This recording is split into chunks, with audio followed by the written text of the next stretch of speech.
Yadda ake activating na window 10. Da farko za mu shiga system, under control panel mu duba system namu an yi activating ko ba yi activating ba.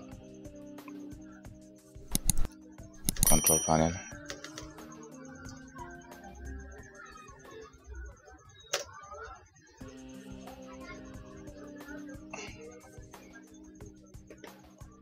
Kamar da ku gani aka sana inda mouse na yake motsi a rubuta activate window 7, go to settings and activate it.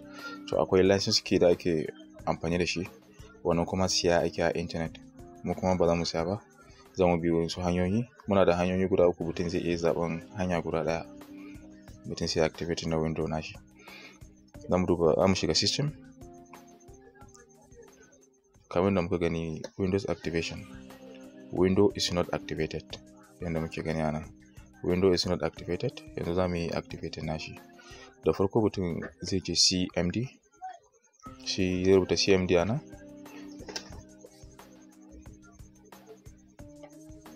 run as administrator. Kamar da muka faɗa muna da hanyoyi guda uku, hanyoyi gaba ɗaya za mu gwada su, amma zai iya zama to hanya na farko ma muka yi activating, amma za mu yi amfani da hanyoyi duka uku don saboda ku gane.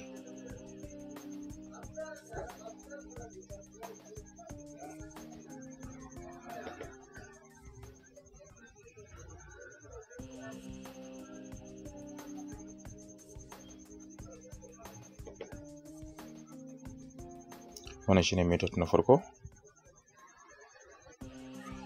Za mu yi copy wannan abun, copy, sai mu zo kan cmd,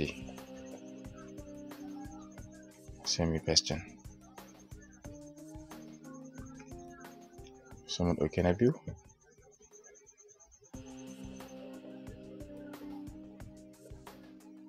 sai mu sake komawa kan cmd, sai mu paste, sai mu je na uku,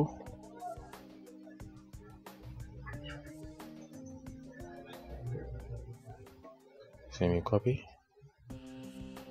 sai mu je kan cmd.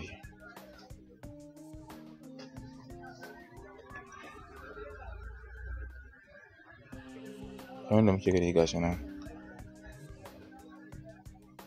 anan an ce activation of window personal edition successfully.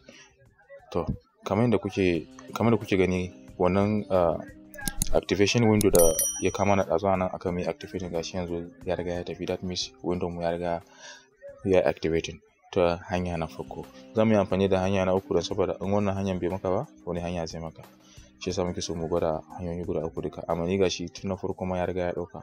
Yanzu zan sake amfani da method na biyu.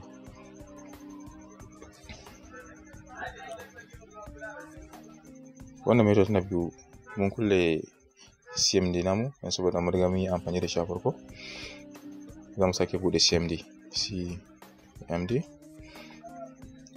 sai mu shiga run as administrator.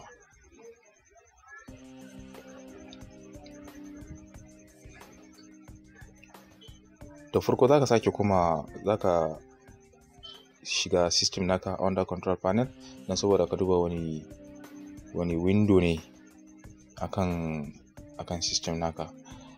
Window wani kala ne, is it window 10 professional ko wanne ne daga ciki. Control panel,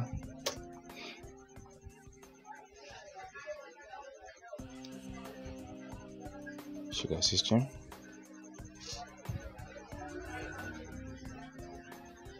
gashi nan window 10 pro, that means window 10 professional. Sai mu kulle, mu riga mun san wani kala window ne akan system namu. Sai mu duba a cikin list na windows 7 nan gaba ɗaya, sai mu duba wanne ne sunan window namu. Amma na farko da mu yi copy wannan rubutu da na yi copy nasa yanzu, muka yi copy sai mu zo kan cmd, sai mu paste nashi, mu paste na enter.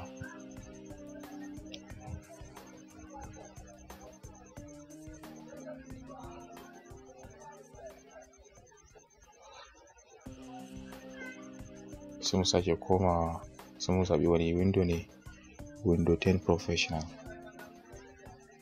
sai mu copy.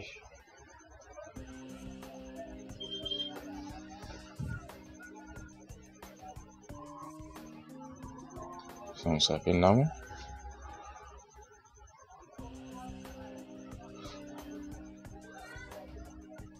kamar da muke gani gashi na biyun ma ya riga ya ɗauka. Sai mu kulle, sai mu je na uku, method na uku. Wannan abu da kuke gani zan bar muku shi a cikin description na wannan video. A kasan za ku zo ku yi copy wannan text ɗin http. In kuka yi copy, sai ku je kan browser ku, sai ku yi paste na shi gashi kamar da kuke gani nan. Ni na riga na bude shi. Za ku yi copy iya wannan abin da na yi selecting nasa nan. In kuka yi copy, sai ku zo nan wajen search bar naku, sai ku yi search na notepad. Wannan shine notepad. Naga kun da na bude bari in kulle shi don kar ya confuse naku. Don save. Yawa.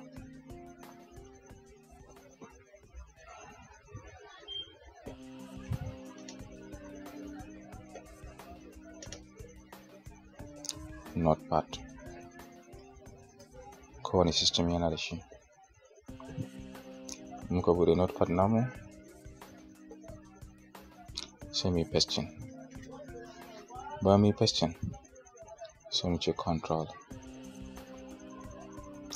S, sai mu yi saving kenan, sai mu bashi suna. Za mu yi saving da Windows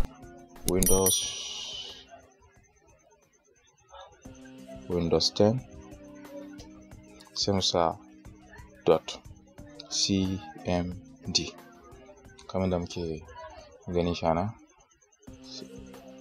A ina muke so wannan abun ya fito, muna so fito a desktop, sai mu zo mu selecting desktop anan, sai mu ce save. Gashi ya fito mana nan, wannan shine. Sai mu kulle wannan, sai mu bude shi. Muka bude shi sai mu jira shi, zai searching, in yayi searching zai mana activating da window namu.